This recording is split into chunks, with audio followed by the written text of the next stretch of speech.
আরে বন্ধু, স্কুলে তোমার কে কে আছে? তুমি যে আসো। স্কুলের বড় ম্যাডাম আমার চাচি হয়, তাই স্কুলে আসি। ভালোই, প্রায় তোমাকে দেখি তো তাই বললাম। আমিও তোমাকে দেখি, তবে তোমার এই বিদ্যালয়ে দপ্তর কি হয়? আরে দপ্তর আমার মামা হয়। সেদিন যে দেখলাম তোমার হাতে একটা লোহা, চুরি করছো নাকি? তুমি তো মদ গাঁজা খাও, সত্য কথা বল, না হইলে ম্যাডামকে সব বলে দিব। কি বলবি? আর আমি যে তোকে প্রায় প্রায় একটা মেয়ের সাথে তাকাতে বিরক্ত করতে দেখি, আমি তাহলে এটা বলে দেব? শোন বন্ধু শোন, তুই আমার কথা বলবি না আর আমিও তোর কথা বলবো না। হাত মিলাও। তুই হাত মিলাও। আসলে তুমি কি করতে চাইছো সত্য করি বল। বুকি নামে ওই মেয়েটা, ওকে আমি চাই যেভাবেই হোক ওই মেয়েটাকে প্রেম করে ব্যবহার করব, কেউ যেন বলতে পারে না।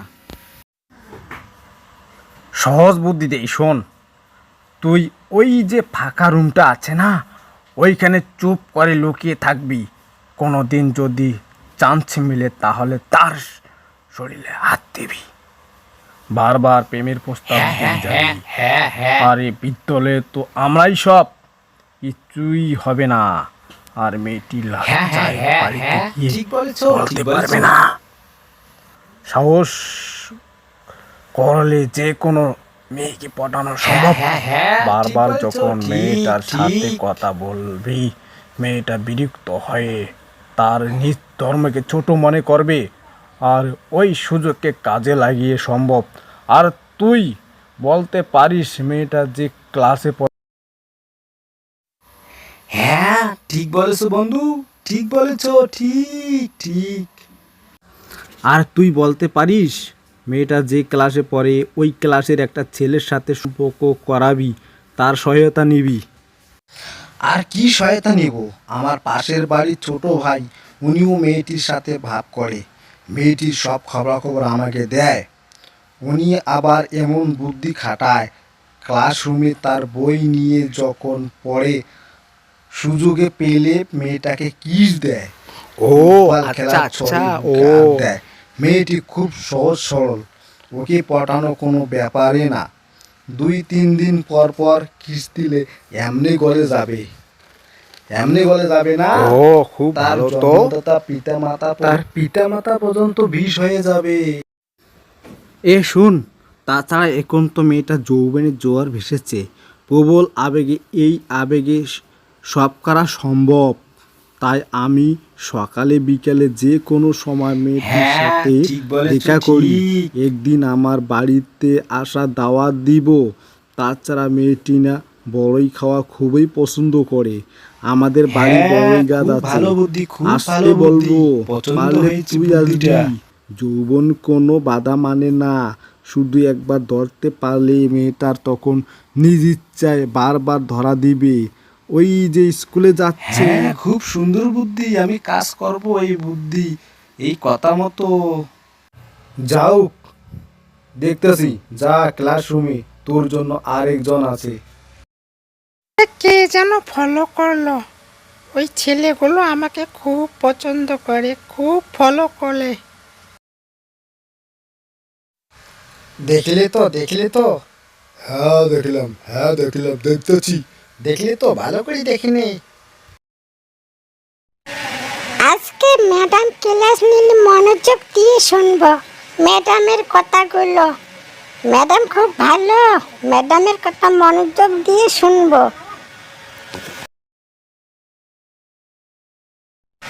স্কুলটার পরিবেশটা কত সুন্দর।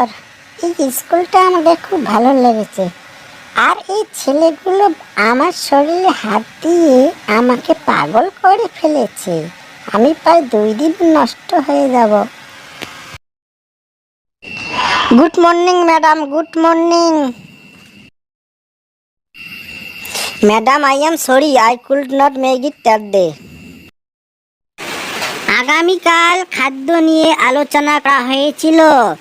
আজকের প্রশ্ন হলো, গরিবের আমিষ কি? বলতে উত্তরটা কে দিতে পারবে?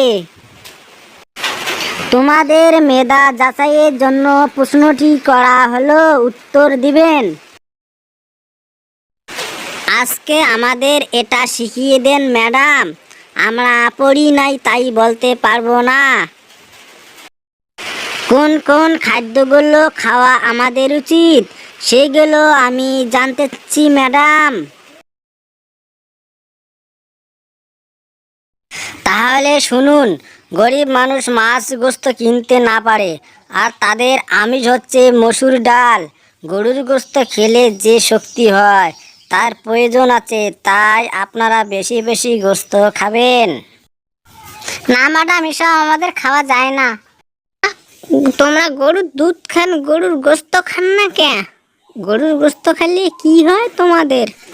ম্যাডাম, কালকে বিস্তারিত জেনে এসে বলবো ম্যাডাম। আজকে বাড়িতে গিয়ে মায়ের কাছে সব জেনে নিয়ে কালকে এসে ম্যাডামকে বলবো, ম্যাডামের কথার উত্তর দেব। তুমি স্কুল থেকে এসেছো মা? হ্যাঁ বাবা, স্কুল থেকে এসেছি। মা কোথায়? আজকে মাকে দুটি প্রশ্ন করব। মা গো মা, ম্যাডাম না আমাকে বলছে আমাদের বলে গরুর গোস্ত খাওয়া চলে। আরে ধুর পাগলি, গরুর গোস্ত আমাদের খাওয়া চলে না, আমরা হিন্দু সনাতন ধর্মাবলম্বী। গরুর গোস্ত রোগের জন্ম, শরীরে মহা নরকী পাপ জন্মে। সামান্য জ্ঞানী মেয়েদের বোঝা খুবই কঠিন। আয় ভগবান, কি যন্ত্রণায় পড়লাম। মেয়ে আমার কিছুই বুঝে না। তুমি না আমার মাইয়াটারে নষ্ট করে ফেলেছো। মাছ মাংস খোয়াতে খোয়াতে ওরা তা নীলজে পরিণত হয়েছে। এই মাইয়া কখন যে আমার মুখে চুনকালি দিবে সন্দেহ হয়। সে আমাকে সমাজে ছোট করবে, আমার জামাতাকেও ছোট করবে। এই জন্যই আমি ইস্কন ভালোবাসি। নিরামিষ আত্মা শুদ্ধ হয়। কাল থেকে তুই নিরামিষ খাবি। নীলজের পছন্দ অরুচিকর বস্তু, তুমি সেই অরুচিকর অপবিত্র বানাতে যাচ্ছ আমার মাইয়াটারে।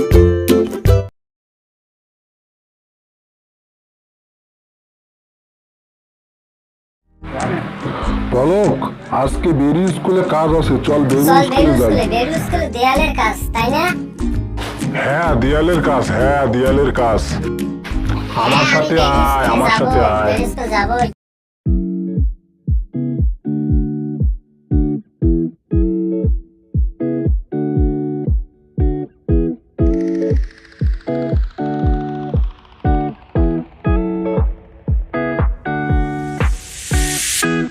It's been 3 days since I've seen you, and I just can't forget, girl, gets worse.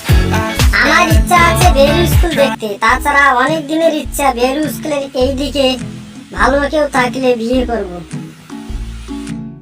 আচ্ছা, প্রত্যেক দিনে আমি এটা কি দেখতেছি এটা? বুকিকে বারবার কথা বলে মন গলাবো তার।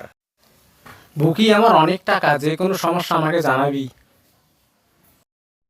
ছেলেটা কেন যেন আমার পিছনে লেগেছে। বারবার খালি এই ছেলেটাই আমাকে বিরক্ত করে। এই ছেলেটা কি যে পাইছে। বুকি, আমার অনেক টাকা আছে, এই কথা বলে সে ছেলেটা আমার মনটা গলাইতে চায়। কি আর করব, আমার বয়স হয়েছে, স্মার্ট ছেলে পাচ্ছি না। ছেলেটা তো মনে হয় ভালোই আছে, কিন্তু সমস্যা হলো আমি হিন্দু। আমরা সবসময় বুকির উপর নজর রাখছি। বুকি মনে করবে আমরাই শ্রেষ্ঠ। এই সুযোগে তার দেহটা ভোগ করতে পারবো। আর বুকিকে আনতে পারলে বুকির অরিজিনাল স্বামী আমার পায়ের তলে পড়বে। তার পিতা মাতা ছোট হবে। শুধু তার পিতামাতা না, আমরাও সমাজে বড় হব, বড়।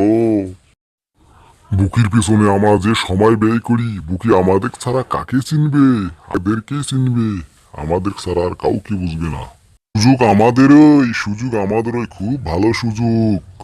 যেভাবে আচ্ছা গুনো, প্রত্যেক দিনে দেখতেছি ওই সুন্দরী মাইয়াটার সাথে দুটি ছেলে কেমন কেমন করে। আমার মনে হয় ওকে পড়ানোর বুদ্ধি করছে। একদিন এমন ভাবে পড়াবে না, মেয়েটি নির্দিষ্ট ছেলেটিকে ব্যবহার করতে দিবে, তারপর গোমাংস ভক্ষণ করাবে। এই জন্য আমি নিরামিষ বুদ্ধি ইস্কনকে ভালোবাসি,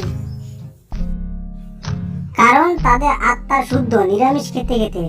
আর মাছ মাংস খাওয়া হিন্দুদের আত্মা অরুচিকর, নীলজের মতো আচরণহীন। ওই সকল মেয়েরা স্বামী ছাড়া যে কোনো ছেলের প্রেমে আকৃষ্ট হয়। একজন পুরুষ তাদের হয় না, আরো চাই। ওই আচরণ মেয়েরা স্বামীর অমঙ্গল করে।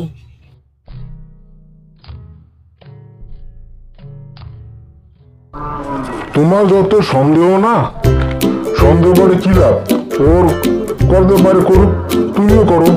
ওর চামড়া যদি সয়, তোমার কেন বিষয়? ওটার সাথে না, ওকে আমি পছন্দ করেছি, বিয়ে করতে চাই। আমার মনে হয় ও ভালো আছে, এখনো কেউ তার কোনো ক্ষতি করে নাই। আমি তাকে এর জন্যই ভালোবাসবো, তিনি যেন সতী হয়, মাথা উঁচু করে বেঁচে থাকে। ভগবানের কাছে তিনি যেন মাথা উঁচু করে তুলতে পারে।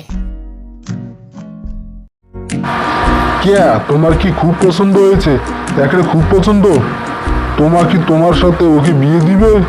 আরে বাবা, তোমার যদি সরকারি চাকরি বললে নয়, তাও তো একটা কথা।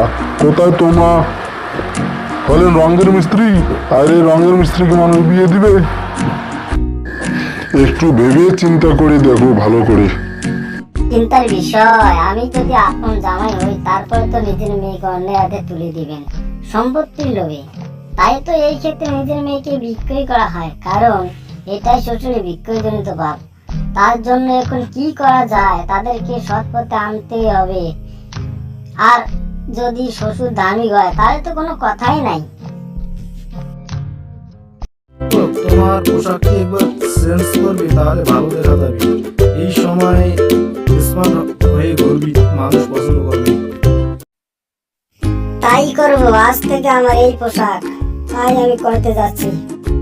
দেখুন এখন আমাকে কেমন দেখা যায়, দেখুন, ভালো করে দেখুন। ভালো দেখা গেলেই যথেষ্ট। বুকি, ওই রুম থেকে ডাস্টার টানতো। ডাস্টার আনবো ম্যাডাম? এটা কে লুকিয়ে আছে? তুমি এখানে কি করো? বুকি, আমি তোমাকে পছন্দ করেছি। এই সাবধান, ধরবে না আমাকে, আমি কিন্তু ম্যাডামকে সব বলে দেবো।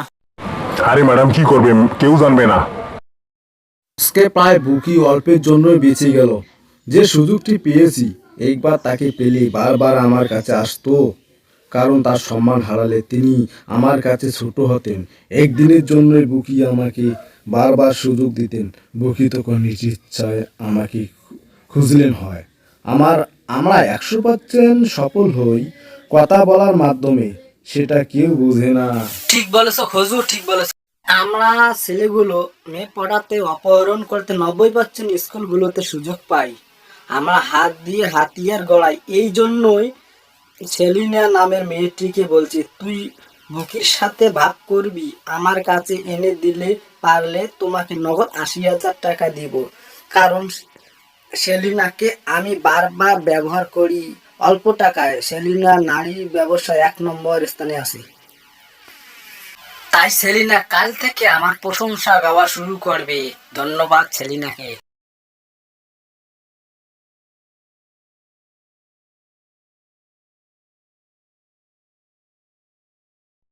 এই ছেলেটা খালি আমার দিকে তাকায়, এই ছেলেটা আমার দিকে দেখছে কেন? কি বলছে আমি সব শুনেছি। হায় ভগবান, আমি তাকে বিয়ে করার জন্য দেখি, তাও দোষ। এখন কি করব আমি? এই চলো চলো চলো, তাড়াতাড়ি ডিজাইনের কাজগুলো শেষ করে দিয়ে আসি। চলো চলো চলো চলো। খুব ভালো ডিজাইন, এটা আমার জন্য পারফেক্ট একটা কাজ। এই কাজটা আমি মনোযোগ সহকারে করতে আছে আমার ডিজাইন। আপনারা যারা ডিজাইনের কাজ করবেন আমার সাথে যোগাযোগ করতে পারবেন। এই ডিজাইনের কাজগুলো আমি মনোযোগ সহকারে করে দিয়ে আছে এই কাজগুলো। ওকে ঠিক আছে, কাজগুলো শেষ হয়ে গেল, কাজগুলো সমাপ্ত দিলাম।